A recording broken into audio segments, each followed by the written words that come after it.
రిజిస్ట్రేషన్ల విషయంలో జగన్ టైంలో కీలక నిర్ణయం తీసుకున్నారు. ఎనీవేర్ రిజిస్ట్రేషన్తో పాటుగా సచివాలయాలు ఇదివరకు రిజిస్ట్రేషన్ ఆఫీసుల దగ్గర రోజుల తరబడి పడిగాపులు కాసే పరిస్థితి నుంచి సచివాలయాల దగ్గర రిజిస్ట్రేషన్ పెట్టారు.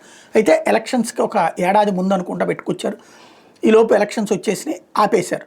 ఇప్పుడు ఆ తర్వాత ఆ ఎక్విప్మెంట్ అయితే వాటిట్లో చేర్చారు. ఇప్పుడు రిజిస్ట్రేషన్లకు సంబంధించి రాష్ట్ర ప్రభుత్వం ఈ సచివాలయ వ్యవస్థనే దాదాపుగా చెడగొడుతున్నటువంటి సందర్భంలో, వాలంటీర్ వ్యవస్థ కూడా తీసేసినటువంటి సందర్భంలో, వాట్ నెక్స్ట్ అన్నటువంటి సందర్భంలో ఒక మంచి నిర్ణయం తీసుకుంది.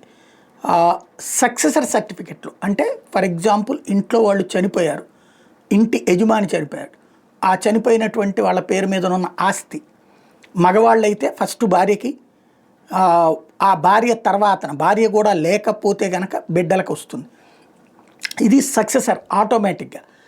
అలా కాకుండా ఆస్తి రాసుంచితే భార్యకింత పిల్లలకింత అని అంటే నో ఇష్యూ.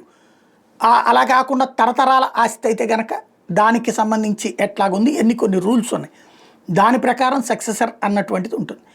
ఇట్లాంటిది రిజిస్ట్రేషన్లు ఎట్లా ఉంటుంది, చనిపోయిన తర్వాత మనం సక్సెసర్ సర్టిఫికేట్ కోసం ఏది ఎంఆర్ఓ కార్యాలయాల చుట్టూ తిరగాలి. అక్కడ రెవెన్యూ ఇన్స్పెక్టరు, బ్రోకర్లు మనకు ఒక ఆస్తి అంతుందో లెక్కేస్తారు. వాళ్ళు జాగ్రత్తగా లెక్కెడతారు. 10% వీళ్ళ కమిషన్ల రూపంలో మింగేస్తారు, లంచాల రూపంలో మింగేస్తారు, లేకపోతే ఎవరు ఏదో ఒక లిటిగేషన్ పెట్టి ఆపేస్తారు. నెలల తరబడి, ఏళ్ల తరబడి ఏడిపించినటువంటి సంఘటనలు ఉన్నాయి. కోర్టులకు వెళ్ళినా సరే కోర్టులకు కూడా కథలు చెప్పేటటువంటి కథలు ఉంటాయి.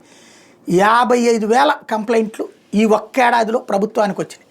దీంతో మామూలు రిజిస్ట్రేషన్ ఆఫీసులు వీటితో కాకుండా లోకల్గా ఉన్న సచివాలయాలు, గ్రామ వార్డు సచివాలయాల్లో ఇట్లాంటి సక్సెస్ సర్టిఫికెట్లు, ఒకటి 10 లక్షల రూపాయల లోపు ఆస్తి అయితేనేమో 100 రూపాయలు, 10 లక్షల పైన ఆస్తి అయితేనేమో 1000 రూపాయల రిజిస్ట్రేషన్ ఫీజుతో మ్యూటేషన్ చేసేటటువంటి చక్కటి నిర్ణయం తీసుకున్నారు. బాబు గారి సర్కార్ చాలా మంచి నిర్ణయం తీసుకుంది. ఆచరణలో అద్భుతమైనటువంటి అంశం.